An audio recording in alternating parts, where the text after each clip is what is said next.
Гусул боюнча өзгөчө кышында гайморит болуп жатам. Башымды күндө жуубай эле гусул алсам болобу?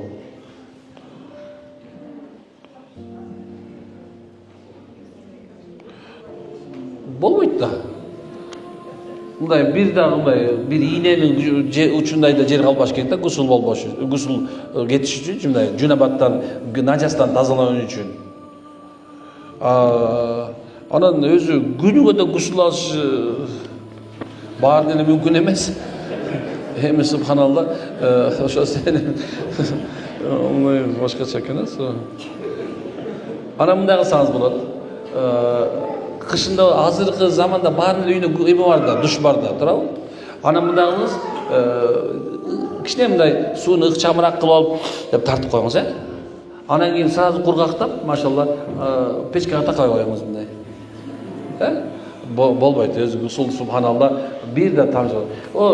Бир намазга чейин уруксат бар. Мына эртең багымда гусул болуп калды бир адам. Эмне болду? Эми караса шарт болбой атат. Пешимге чейин гусул алсам, бир аны ашып кетсе, күнөө катары өтүп баштайт. Жер да керек болсо, гусулсуз жүргөн адамга субханалла мындай бир нааразылык билдирет экен. Ошол мезгилде гусулсуз берген тамак, гусулсуз жүрүү шариятыбызда субханалла мындай жактырылбайт. Макулбу? Гусул өзү парз, ибадат үчүн парз. Дайыма. Аял кишилерге болсо, деген өз белгилenen убактысы бар. Туурабы? Гусулдун важиби бар, субханалла, гусулдун сүннөтү бар, гусулдун мустахабтары бар. Ошо туура болсун.